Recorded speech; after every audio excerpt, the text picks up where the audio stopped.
நான் வந்து பிஸ்னஸ் பண்ணுறேன். அதுக்கப்புறம் பார்த்தீங்கன்னா சோஷியல் சர்வீஸ் பண்ணுறேன். 1 வருஷம் ஆகுது எங்கள் மாமனார் இறந்து. ஸோ அவங்க பார்த்தீங்கன்னா என் ஹஸ்பண்டோட கிளினிக், விவசாயம் எல்லாம் பார்த்துட்டு இருந்தாங்க. திடீர்னு அவங்க இல்லைன்ற ஒரு ஸ்டேஜில் அத்தனை வேலையும் என் தலையில் வந்துடுச்சு. ஸோ அதுக்காக பார்த்தீங்கன்னா நிறைய ஃபோன் கால்ஸ் எனக்கு அதிகமாக வர ஆரம்பிச்சிச்சு. என்னோட சின்ன பொண்ணு சென்னையில் படிக்கிறா. அவள் வரும்போது சொன்னா, அம்மா யூ நீட் எ பிரேக் அப்படின்னு சொல்லிட்டா. அந்த அளவுக்கு எனக்கு ஃபோன் கால்ஸ் வர ஆரம்பிச்சது. எங்கேயாவது போய் இந்த ஃபோனே இல்லாமல் அமைதியாக இருக்கலாம் அப்படின்னு நான் தேடிட்டே இருந்தேன். எனக்கு விடை கிடைக்கவே இல்லை. ரொம்ப நாளாக கிடைக்கல. கேரளா போகலாமா, அங்கே போகலாமா, யார்கிட்டயும் ஏதோ கேட்டு பார்த்தேன். ஜூலைல வந்து இங்க கோயம்புத்தூருக்கு வர மாதிரியான ஒரு சான்ஸ் கிடைச்சது எனக்கு.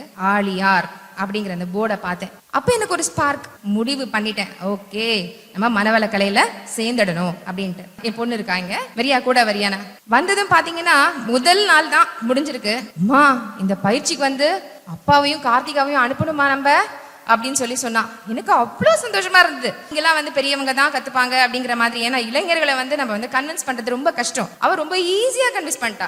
அடுத்து அமைதியை தேடி தான் இங்க வந்தேன். மனசிற்கான பயிற்சி, உயிருக்கான பயிற்சி, உடலுக்கான பயிற்சி ரொம்ப நல்லா இருந்தது. ஒவ்வொரு நாளும் என்னுடைய குழப்பத்துக்கு பதில் கிடைச்சிட்டே இருந்தது. எனக்கு அவ்வளோ ஒரு அற்புதமான உணர்வு. என்னை பொறுத்த வரைக்கும் என் வாழ்க்கையில இது ஒரு அதிசயமா தான் நான் இதை எடுத்துக்கிறேன்.